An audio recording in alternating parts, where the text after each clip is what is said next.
Olá, segunda série do ensino médio. Sou o André, professor de biologia. No vídeo de hoje nós vamos continuar a falar sobre as gimnospermas e as angiospermas, as plantas que possuem semente. Vamos lá? De todas as plantas, as angiospermas são, sem dúvida, as que estão presentes em nossas vidas. Afinal, boa parte da nossa alimentação é constituída de suas sementes e de seus frutos.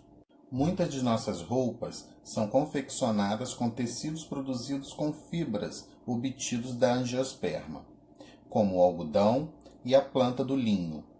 Conquistamos corações e demonstramos carinho com flores, os órgãos reprodutores das angiospermas. Curamos várias enfermidades e mal-estares com substâncias extraídas de plantas desse grupo. Além de todas essas utilidades, as angiospermas representam o grupo fotossintetizante mais bem-sucedido do planeta, já que é o com o maior número de espécies existentes e com a maior diversidade. Todo esse sucesso é devido às duas características exclusivas do grupo: as flores e os frutos. As flores dão uma gama muito maior de possibilidades para que o grão de pólen seja transportado. Enquanto nas gimnospermas a polinização é exclusivamente feita por intermédio do vento, nas angiospermas, além deste, ela pode ocorrer por intermédio de insetos, pássaros, morcego, dentre outros. Nas gimnospermas, a semente é dispersa, geralmente pelo vento.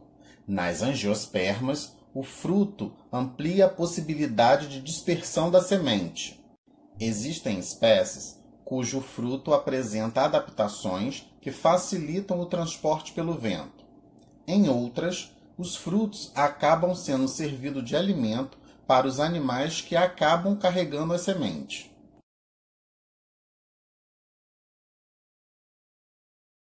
Nas angiospermas, assim como nas pteridófitas e nas gimnospermas, o esporófito continua sendo o indivíduo representante da fase dominante do cigo haplodiplobiontico.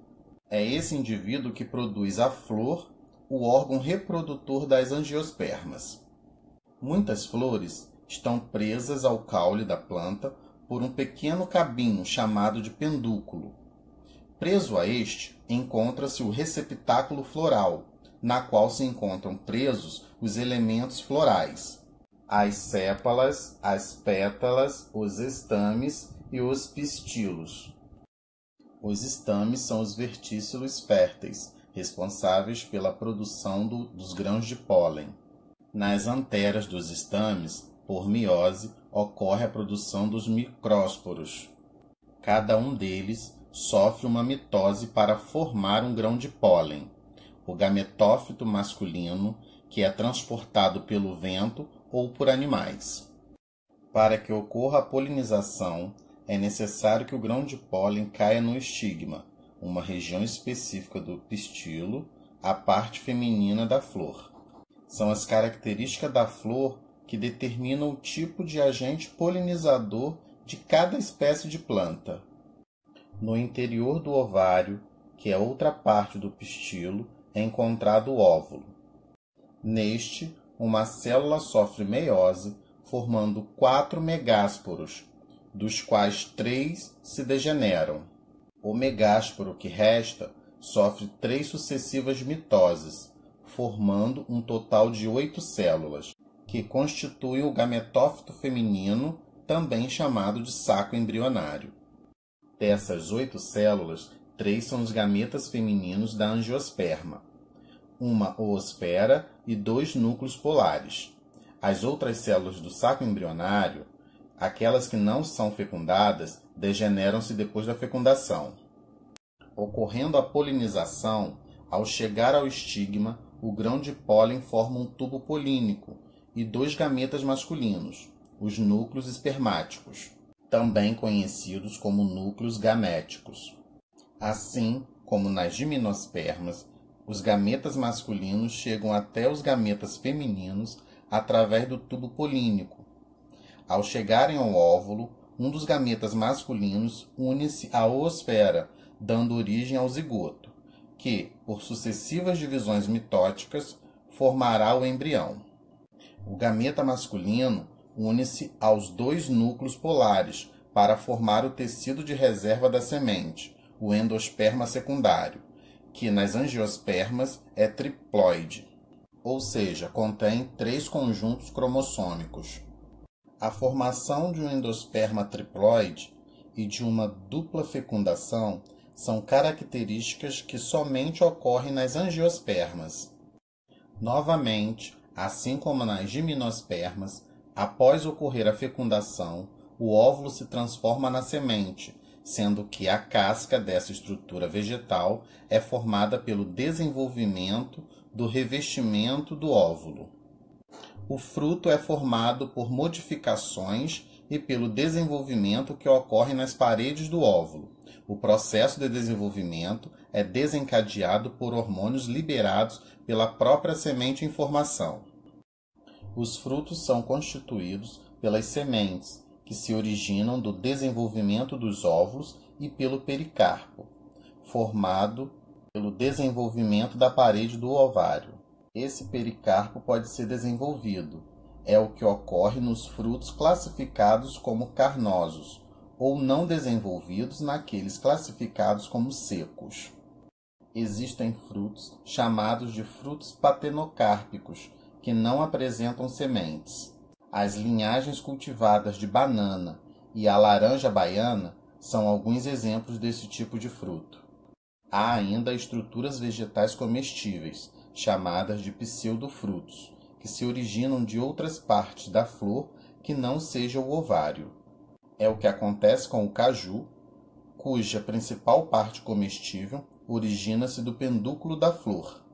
A maçã, a pera e o morango são outros exemplos de pseudofrutos, cuja parte comestível origina-se do receptáculo.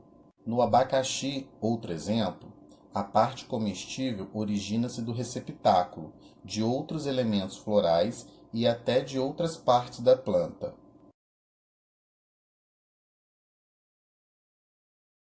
As angiospermas são divididas em 2 principais grupos, as monocotiledôneas e as eudicotiledôneas. O milho, o arroz, a bananeira e o capim pertencem ao primeiro grupo. Já o feijão, a ervilha, o ipê amarelo e a soja pertencem ao segundo grupo.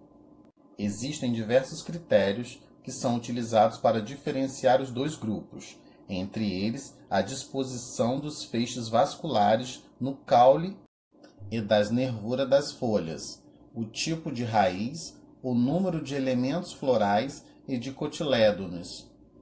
Os cotilédones, cujo número dá nome aos grupos, são folhas embrionárias, que nas monocotiledôneas sua função é absorver reservas.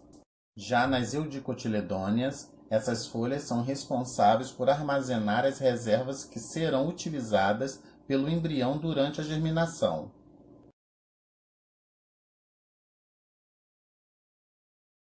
As plantas vasculares podem se reproduzir de forma assexuada, processo conhecido como propagação vegetativa. A principal vantagem desse processo é o de manter ao longo de várias gerações características desejáveis comercialmente. Isso é possível porque na propagação vegetativa o patrimônio genético é constante, ou seja, uma planta formada por esse processo é geneticamente igual à planta que a originou. É importante lembrarmos que a manutenção do patrimônio pode ser prejudicial, já que diminuiu a variabilidade genética. Assim, em uma cultura formada somente por reprodução assexuada, se um indivíduo é afetado por uma praga, a tendência é que todos os outros indivíduos também sejam. De qualquer forma, o homem desenvolveu várias técnicas para produzir indivíduos por propagação vegetativa. Então, segunda série do ensino médio?